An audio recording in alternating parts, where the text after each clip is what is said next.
안녕하세요. 네, 한국교육학술정보원 원장 정재영입니다. 저희 캐리스는 아마 다 여기 계신 분 중에 그 선생님들이시면 다 아실 것 같은데요. 학교에서 쓰는 시스템은 저희가 다 운영을 하고 있습니다. 나이스, 에듀파인, 또 유치원 자녀가 있으시면 유치원 입학 시스템, 또 대학에서는 RISS라고 연구물 관리를 저희가 다 하고 있는데요. LG에서도 말씀해 주시면 저희가 LG CNS랑은 AI 디지털 교과서를 현재 조금 어려운 상황에 요즘에 빠져 있기는 한데요. 운영을 하고 있습니다. 이런 디지털 교육을 우리가 이제 얘기할 때 임철일 교수님께서도 이제 말씀해 주셨는데 상당히 그 개념의 혼란 속에 좀 빠져 있다라고 저는 생각이 듭니다. 우리나라 전 국민 중에 대부분이 AI 교육의 중요성은 다 인정을 하고 있는데요. 근데 AI 교육의 개념은 다 다르다라고 생각이 됩니다. 그건 마치 올바른 교육을 우리가 얘기하면서 올바른 교육이 뭔지는 다 다르게 생각하시는데요. 근데 올바른 교육이나 교육의 방향에 대해서 학부모들의 방향은 같은 것 같아요. 좋은 대학 가는 것. 이게 이제 제1의 이 목표이긴 한데요. 근데 선생님들은 또 좋은 교육을 그렇게 생각하지 않으시거든요. 그러니까 이게 학부모는 좋은 대학을 가고 싶은데 선생님들은 그건 좋은 교육이 아니야. 그 사람들이 이제 학교 현장에 만나고 있다 이렇게 저는 생각을 하고 있습니다. 거기서 여러 가지 갈등들이 이제 벌어지고 있는데 디지털 교육에 대해서는 저는 한마디로 얘기하면 멈출 수 없는 길이다라고 결론을 좀 내릴 수 있겠는데 그럼 그 방향을 향해서는 어떻게 가는 게 좋은가? AI 전문가들이나 많은 대학 교수님들은 AI를 이해하는 교육이 중요하다. 아까 임철 교수님 말씀하셨는데 그게 굉장히 중요합니다. 근데 교사를 위한 AI랑 학생을 위한 AI는 완전히 좀 전 다르다고 생각이 되거든요. 근데 그게 마치 막 혼용돼서 AI 교육이라고 하면 막 여기저기가 다 AI만 쓰면 AI 교육이고 뭐 이런 것들로 혼란스러운 이런 시대에 있지 않나라고 생각해서 좀 이걸 대상별로 또 학생이라면 학생이 유아기의 아이들하고 초등학교 아이들하고 중학교, 고등학교는 완전히 다르고요. 대학생까지도 저는 다르다고 보고 아까 LG에서 대학생까지만 무료로 쓰는 데는 여기까지의 그 내용은 직접 활용보다는 교육에서 도움을 받는 쪽으로 생각하시는 거고요. 대학원 이상에서는 좀 더 창의적인 쪽에 많이 쓰기 때문에 여기는 무료를 안 해도 되겠다 이렇게 생각을 판단하신 거 아닌가. 부가가치를 만들어내는 일에는 비용을 물어도 되지만 인적 역량을 축적하는 과정에서 무료로 제공하기 전 굉장히 좋은 개념이다 이렇게 생각을 하고 있습니다. AGI 시대에서 AI만 잘 가르치면 된다. 저는 이거에 반대합니다. AI를 이해하고 잘 쓰기 위해서는 기본 지식이 있어야 돼요. 기본 지식에 대한 교육을 지금 비판하시는 분들 제가 요즘 많이 전문가들을 만나는데요. 지식교육의 시대는 끝났다라는 어떤 교수님, 석좌 교수님이 발표하시길래 제가 지식교육의 중요성은 더욱 더 강조되어야 한다고 제가 발표를 한 적도 있습니다. 인공지능 시대에는 인공지능만 알면 되는 게 아니고요. 인공지능을 잘 쓰기 위한 기본적인 역량을 갖추는 교육이 훨씬 더 중요하다. 저는 그렇게 생각이 됩니다. 유치원생한테 인공지능을 가르칠 필요가 없습니다. 유치원생한테는 본인의 경험과 지식을 쌓아서 체화된 역량을 쌓아가는 것. 특히 체험 중심, 영어로는 hands-on education이라고 하는 체험 중심의 경험을 많이 하게 해주는 것이 교육의 방향입니다. 초등학교에서는 hands-on에서 좀 더 문자화된 교육을 하는 것. 이게 이제 발달 단계에 맞는 거고요. 그 당시에 초등학생한테 막 AI의 개념을 가르치고 하는 건 저는 아무 의미가 없다라고 생각이 됩니다. 중학교 단계의 정보교과에 나오는 수준, 고등학교 수준.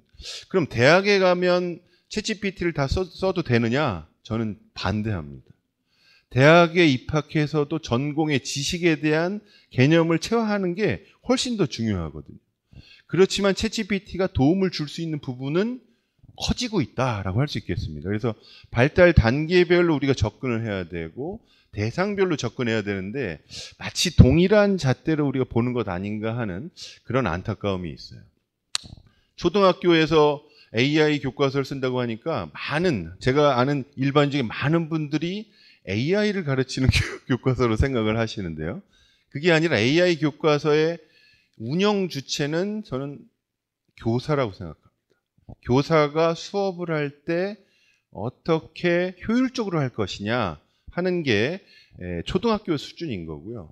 중고등학교로 갈수록 학생에게 필요한 스스로의 학습을 하는데 더 도움이 될 수 있도록 이렇게 변화해 가는 것이 아주 중요한 핵심 내용이다라고 생각이 됩니다. 이런 것들을 본다면 아까 LG 발표하신 경기도교육청 사례에서도 알 수 있지만 목적이 확실한 기술이거든요. 타겟은 교사의 효율성을 높여주겠다.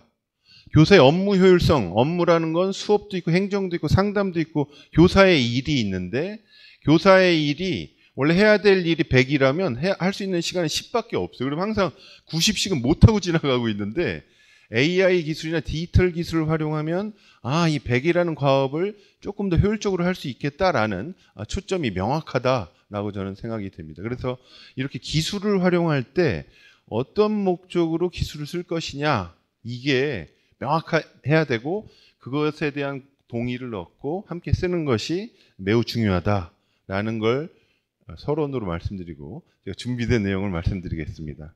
앞의 내용은 이미 다 여기 전문가분들이시라서 다 아시는 AI가 발전을 해왔는데 제가 요즘 관심 있는 건 젠 AI와 에이전틱 AI인데 젠 AI가 너무 교육에 쓸 수가 없어요. 교육에서 자료로 쓴다면 생성형 AI가 완전 무결해야 되거든요. 10%의 오류가 생기면 교재로 쓸 수가 없습니다. 수업에서 직접 쓸 수가 없는 거예요. 그래서 아까 첫 번째 발표에도 말씀해 주셨지만 이런 할루시네이션이나 결점이 있는 것, 비윤리적인 것들이 제거돼야만 교육적으로 쓸 수 있다는 겁니다. 근데 대학생 이상이 되면 자기가 스스로 판단해서 할 수 있기 때문에 우리가 조금씩 쓸 수 있지만 생성형 AI가 아시겠지만 사용 연령 제한을 지금 두고 있는 게 13세 미만 사용 금지, 제미나이는 18세 미만 사용 금지를 하고 있는 이유는 아이들이 썼을 때 이런 오류에 대해서 대응할 수 없는 상황이기 때문에 그런 부분들이 있다라고 할 수 있겠습니다. 그런데 에이전틱 AI나 RAG 기술을 써서 정말 정확한 데이터에 기반해서 정확한 내용을 줄 수 있다면 저는 충분히 교육적으로도 쓸 수 있는 이런 가능성은 훨씬 커질 수 있다. 이게 저는 포인트라고 생각하고 그래서 경기도교육청이 거대 언어 모델 쓰는 것이 아니라 엑사원을 선택한 이유는 아까 세 가지의 특징을 말씀해 주셨듯이 할루시네이션이 없어야 됩니다. 행정에서는 할루시네이션이 있으면 안 돼요. 왜냐하면 예를 들어서 내 연봉이 얼마인가요? 그랬더니 생성형 AI가 1억 원입니다. 이렇게 답변해서 아닌데 그럼 9천만 원이신가요? 이렇게 해가지고 행정인데 이렇게 대화형으로 할 수 있고요. 평가에서 우리가 하기에 제일 어려운 것 중에 하나는 생성형 AI 아까 서술형 평가 우리 사례들을 보여줬는데 서술형 평가 바로 쓸 수 없는 이유는 얘한테 똑같은 내용을 줘도 첫 번째, 두 번째, 세 번째, 네 번째 다른 평가를 해줘요. 같은 내용의 평가를 맡겨도 반복적으로 동일한 평가 결과를 주지는 않습니다. 그런 문제가 교육적으로 우리가 활용할 때 굉장히 고민해야 될 부분이에요. 그래서 한번 생성형 AI한테 넣어주니까 채점이 되네? 피드백도 주네? 그럼 그걸 써야 되겠다? 그건 안 된다는 겁니다. 그래서 교사의 역할이 훨씬 중요하다는 거고 이게 시니어 로이어보다 주니어 로이어가 한다는 건 이게 에이전틱 AI와 협업을 하기 때문이다라고 저는 생각이 됩니다. 결과적으로 인간 중심의 기술 활용이 아직까지는 중요한 이유다라고 저는 말씀을 드리고 싶습니다.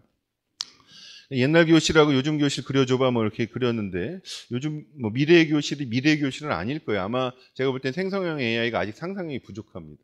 미래를 저는 이게 또 생성형 AI를 써서는 안 되는 이유라고 생각하는데 AI에게 교육을 맡겨서 안 되는 가장 중요한 이유는 AI는 기존의 데이터에 기반해서 미래를 예측하기 때문에 교육에 쓸 수는 없습니다. 우리 아이가 지금 10살인데 10살까지의 퍼포먼스의 데이터만 가지고 얘 미래를 예측하면 물론 잘하는 애는 잘 나오겠지만 10살까지 못한 애는 그 이후가 미래가 아주 암울하게 예측됩니다. 왜냐하면 10년간의 데이터를 보니 얘는 글러먹었습니다. 이렇게 답변이 나오는 거예요. 근데 교육에서 우리가 선생님들은 무엇을 보느냐? 뭘 봐요? 데이터만 보지 않고 가능성을 봅니다. 희망을 가지고 있어요. AI는 아직 모르겠습니다. 그것까지 이제 기술에 넣어서 우리가 해줄 수는 있겠으나 현재까지의 AI의 기본적인 기능은 데이터를 분석해서 미래를 예측하는 거거든요.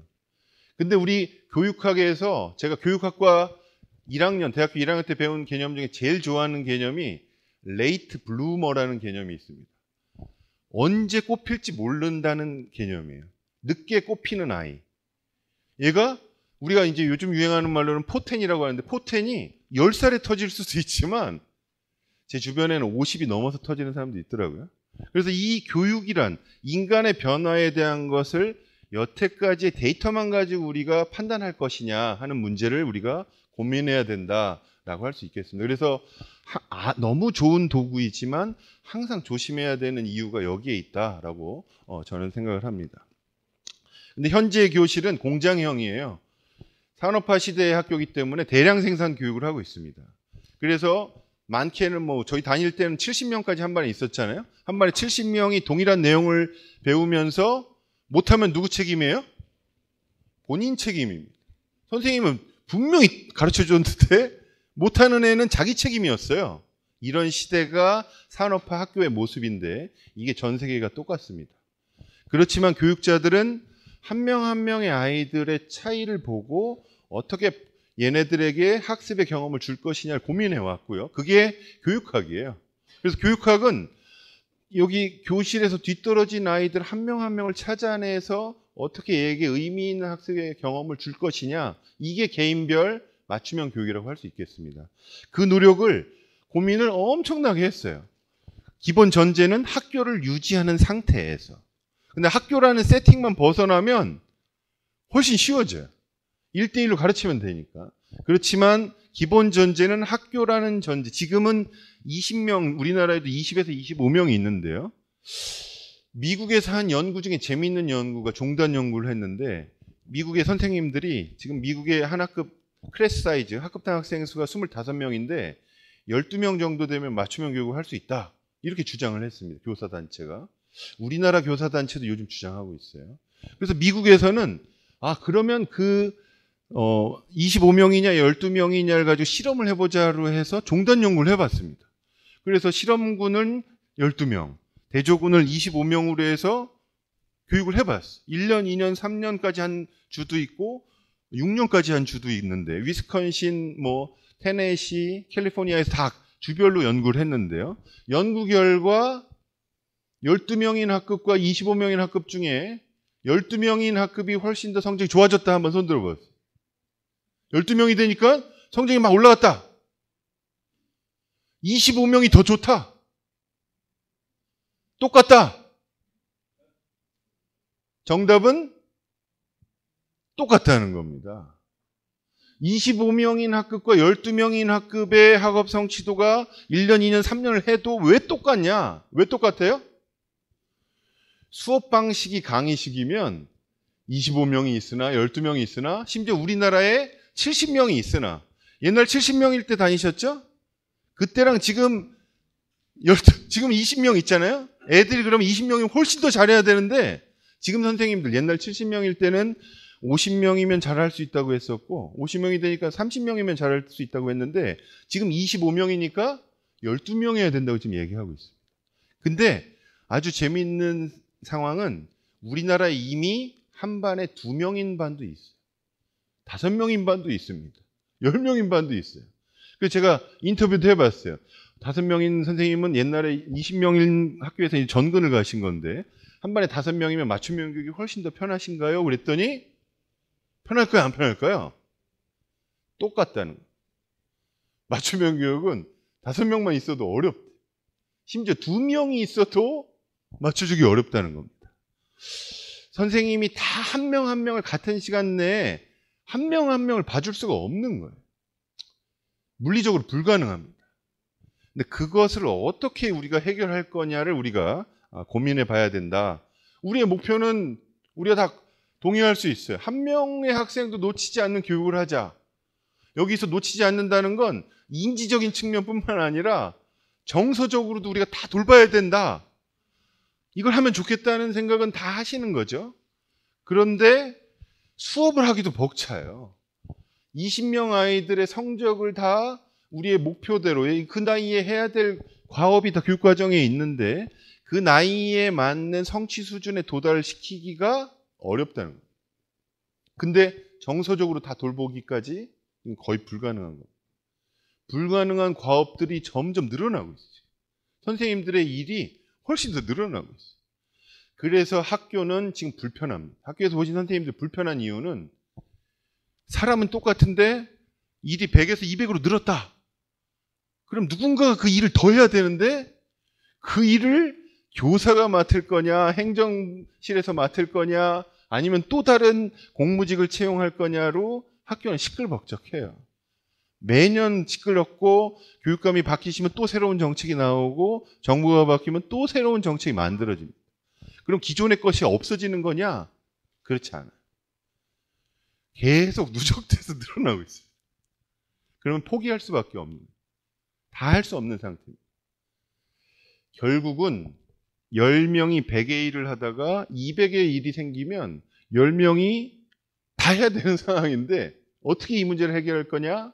바로 효율적으로 업무를 처리하는 수밖에 없다. 그게 경기도교육청이 업무 효율화를 디지털 전환으로 한다는 겁니다. 근데 여기서 우리가 굉장히 간과하는 것 중에 하나가 디지털 기술을 활용해서 업무를 효율화한다고 할 때 최신 기술을 써야 된다는 오해가 있어요. 근데 전혀 그렇지 않습니다. 제가 학교에 들어온 기술 중에 선생님의 시간을 제일 아껴준 기술은 무엇일까 생각해보면 놀랍게도 OMR 카드예요. OMR 카드가 등장하니까 옛날에 객관식 시험 보고 채점을 선생님이 혹시 채점해 보신 분 구멍 빵빵 뚫어가지고 거기다가 막 색칠해가지고 거기다 막 해가지고 이거를 다시 맞았는지 세보고 30문제 중에 27개 맞았으면 그걸 다시 옮겨가지고 적고 막 이렇게 성적 처리를 했었는데 지금은 OMR 카드 착착착 해가지고 다 처리가 됩니다. 그걸로 업무 효율은 저는 엄청나게 됐다고 봐요. 그래서 기술이라는 게 우리가 역사를 배울 때 구석기, 신석기 이렇게 배우듯이 지금도 구석기를 써도 편리할 때 구석기를 써야 되는 거거든요. 지금 이 AI 시대에도요. 그래서 아마 이 다 고민하시는 분들이 어떤 최신 기술을 쓸까만 고민하는데 최신 기술을 100% 쓴다고 해서 좋은 수업이 아닙니다. 그냥 그 기술을 쓴 수업이에요. 실제 효과가 있느냐는 완전히 다른 얘기입니다. 제가 작년 그 국회에서 올해도 뭐 여러 가지 일도 있었지만 하여간 작년에서 우리 국정감사 때 질문했어요. AI 디지털 교과서를 수업에서 몇 % 정도 쓰면 좋겠냐? 저는 50% 미만 써야 된다고 답해서 국회 이 의사록이 아직도 남아 있는데 지금 선생님들이 쓰시는 디지털 도구를 100% 쓰면 사실은 그 교육은 저는 성공하기 어렵다고 봅니다. 여전히 초등학교에서는 70% 이상은 핸즈온을 해야 돼요. 뭔가의 활동을 해야 됩니다. 그런데 그 활동한 결과를 디지털화해서 관리하면 선생님이 아이들을 쉽게 파악할 수 있고요. 그런 이점들이 곳곳에 숨어 있어요. 이 숨은 그림 찾기와 같은 수업의 혁신을 해야 되는 겁니다. 수업을 다 디지털로 전환한다고 좋은 게 아니고요. 수업에서 어떻게 하면 아이들에게 도움이 될까? 그리고 선생님의 업무를 더 효율화시킬까에 초점을 두면 일정 부분에서 활용하는 게 훨씬 도움이 된다는 겁니다. 그걸 우리가 아이의 답에서 아까 수업 모형에서 만들어 주시리라고 생각하고 아이의 답에 뭐 아까 4천여 명 또 있으시고 4천 명이요. 제가 정확히 숫자를 기억 못. 저희 캐리스에서도 10,000명씩 매년 선도교사를 양성하고 있고.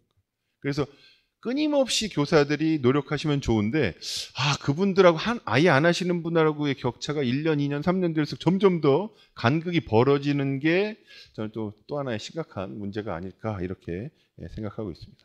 한 명의 학생도 놓치지 않는 교육은 헌법 제31조 1항 교육기본법 3조에 천명된 대한민국 교육의 원칙이에요. 제가 이화여대 교수이기도 한데 제가 이화여대 교육학과 학부 기말고사에 대한민국 헌법 31조 1항부터 6항까지 쓰고 의미를 써라. 이게 공개된 시험 문제입니다. 교육을 하는 사람이라면 헌법 제31조를 외우고 그 개념을 내면화해야 돼요. 그냥 얘기해서는 안 돼요. 왜냐하면 헌법에 우리의 천명된 가치다라고 할 수 있겠습니다. 이미 잘 아시는 블룸의 완전학습의 모형인데요. 블룸이 참 무책임하게도 제일 좋은 방법은 사람에 의한 1대1 튜터링이라고 얘기했어요. 너무 좋은데 무책임합니다. 할 수가 없어요. 학교에서 어떻게 1대1로 다 이 튜터링을 해주면 실험해보니까 너무 좋다는 거예요. 그런데 1대1 튜터링은 사람에 의해서 할 수가 없죠. 학교에 돈이 없습니다. 그래서 우리나라의 진짜 독특한 상황이 우리나라에서 이 문제를 해결한 게 1대1 튜터링을 해냈어요. 누가? 부모가 해냈습니다. 사교육으로 이걸 하는 거예요. 그래서 사교육비가 29.2조입니다. 효과가 없지는 않아요. 그런데 아주 좋지는 않습니다. 왜냐하면 우리 아이에게 딱 맞는 선생님을 찾아주는 건 이게 우리 경제학에서 나오는 정보의 비대칭성으로 찾아줄 수가 없어요. 정말 좋은 선생님이 있으면 좋겠지만 그 선생님을 찾아서 우리 아이한테 줄 수가 없습니다. 그래서 성공하기가 되게 어려워요. 이게 어려운데 돈은 쓰고 있는 이런 상황이라고 할 수 있겠고요. 이걸 좀 해결할 수 있는 게 바로 테크놀로지를 활용하는 것이다라고 연구가 많이 된 겁니다. 그래서 튜터링을 컴퓨터가 해주자. 이게 인텔리전트 튜터링 시스템, 우리가 ITS라고 하는 거죠. 그래서 ITS를 해야 되는데 ITS가 실패한 여태까지 20세기부터 ITS 연구를 엄청나게 많이 했는데 막 대단히 성공했다고 하지 못하는 이유는 바로 하이터치가 없기 때문에 그렇습니다. 아무리 좋은 도구가 있지만 아이들은 안 해요. 제가 디지털 교육 담당을 하는 기관장으로서 많이 들은 얘기, 아이들이 그런 도구를 쓰면은 중독되는 거 아니냐. 저는 ITS나 이런 교육용 서비스에 중독된 아이가 있으면 대통령 표창을 해야 된다고 생각합니다. 아이들이 중독이 안 돼. 하지를 않습니다. 그게 제일 큰 문제인데 중독된다고 걱정하는 학부모가 많은데 그건 SNS나 게임 중독인 거지 학습 콘텐츠 중독된 아이를 제가 본 적이 없어요. 그거 하면 진짜 대단한, 기업에서는 엄청난 업적입니다. 우리 시스템을 쓰면 아이들이 중독됩니다. 학습에 중독돼서 잠도 안 자고 공부만 해요. 이런 거를 전 세계에 본 적이 없어요. 그게 어려워. 아이들이 하지 않는다는 겁니다. 아무리 좋아도 하지 않아요. 그 동기를 부여해주고 인게이지먼트 할 수 있도록, 몰입할 수 있도록 도와주는 게 보호자의 역할입니다. 그걸 교육학에서 스캐폴딩의 역할이라고 해주기도 해요. 다음 단계로 나아갈 수 있도록 끊임없이 도와줘야만 시스템은 성공할 수 있다는 겁니다. 그래서 하이터치, 하이테크를 강조하는 이유입니다. 교사의 역할이 훨씬 더 중요하다는 걸 말씀드리려는 겁니다. 그렇지만 같은 시간 내에 하이테크를 쓰면 훨씬 더 많은 일들을 할 수 있고 많은 아이들에게 터치를 해줄 수 있다라고 저는 생각이 됩니다. 디지털 전환에 있어서의 제가 대학에 있을 때는 별로 그렇게 책임감이 없었는데 이게 기관장이 되니까 책임이 너무 많아져서 어떻게 하면 이 문제를 해결할 수 있을까로 함수를 한번 만들어 봤는데요. 디지털 교육의 변수가 너무 많아요. 인프라도 돼야 되지, 플랫폼도 좋아야 되지. LG가 잘 만들어 주셨습니다. 플랫폼 좋고요. 학생과 교사가 근데 켜줘야 돼. 시스템을 켜주지 않으면 활용을 못합니다. 특히 선생님이 수업에서 어떻게 녹여내느냐가 이게 최대 변수인데 요즘에 아직도 인프라가 안 돼요, 로그인이 안 돼요, 이 얘기도 아직도 있습니다. 그 다음에 플랫폼에서 가끔 업체들하고 관계해서 약간씩 막힐 때도 있겠죠. 근데 이런 거가 다 된다 하더라도, 이게 준비가 된다 하더라도 정말 교사가 중심이 돼서 수업에서 어떻게 활용하느냐가 사실은 핵심적인 변수입니다. 이게 0이 돼버리면, 이게 제가 변수들 곱하기로 써놓은 게 하나만 0이 되면 0이 돼버려요. 너무 힘들어요. 너무 힘든 상황이다. 아까 경기도교육청이 지금 하고 있는 게 저는 지켜보고 있는데, 교사를 도와주는 에이전틱 A를 만든다면 저는 정말 세계적인 교육 혁신이라고 생각합니다. 그래서 교사가 9 to 5 동안 하는 일이 100이었다면 LG가 지금 수주가 확정되는, 제가 이것만 볼 때만 해도 확정이 안 됐다 지지난주인가 되셨죠. 그래서 300억 이상의 이 대규모 프로젝트가 만약에 성공해서 교사가 9 to 5에 100의 일을 하다가 200의 일을 할 수 있다? 그러면 저는 진짜 세계적인 혁신이라고 생각이 됩니다. 거기에 핵심은 편리해야 되고 정확해야 된다는 것만 맞춰주시면 아마 이게 고도의 AI를 최첨단을 쓰는 것보다도 훨씬 더 효율적인 약간의 역할, 교사의 어떤 역할 중에 정말 시간이 많이 들어가는데 너무 예를 들면 반복적인 일이다라는 것들만 찾아줘도 좋은데 그 중에 하나가 서술형 평가와 학생부 기재예요. 서술형 평가와 학생부 기재만 수행평가라고 요즘 많이 얘기하는 수행평가와 학생부 기재에 대한 것만 어떻게 교사를 도와줄 거냐만 해도 저는 확실히 달라질 거다. 그래서 저희 캐리스에서도 에이전틱 AI에 대해서 지금 많은 연구를 하고 있습니다. 에이전틱 AI 사례는 지금 많은데 상용화된 것 중엔 칸미고가 제일 많이 활용되고 있습니다. 아시겠지만 처음 초창기에 칸 아카데미가 나왔을 때 저는 세상이 바뀌었구나라는 것을 처음 느꼈는데요. 칸미고가 앞서가고 있는 건 바로 여기에 AI나 디지털 도구의 스캐폴딩의 개념을 반영한 뭐 다른 이제 요즘에 우리나라 업체들도 뭐 아이스크림도 오셨지만 다 이걸 쓰고 있는데 이 스캐폴딩의 개념에서 도와주는 역할, 조력자, AI 하면 답을 주는 사람이 아니라 아이가 몰랐을 때 너 왜 모를까라는 걸 물어봐주고 그 다음 단계로 이끌어가는 힌트를 주는 기능을 다단계로 할수록 또 맞춤형으로 해줄수록 전 좋은 AI라고 생각하는데 이게 생성형 AI하고는 다르죠. 생성형 AI의 기본 기능은 프롬프팅하면 답을 주는데 100% 맞지도 않는 답을 준다. 물론 거의 요즘 정확도 높아지고 있지만 하나라도 잘못되면 아이들한테는 안 되는 거라서 그게 우리가 O 개념이라고 하는데 어릴 때 O 개념이 생기면 평생 못 고쳐요. 그러니까 처음 느끼는 첫 개념화가 굉장히 중요하기 때문에 이 부분의 정확성을 높여주는 게 바로 오히려 RAG의 역할이다라고 저는 생각합니다.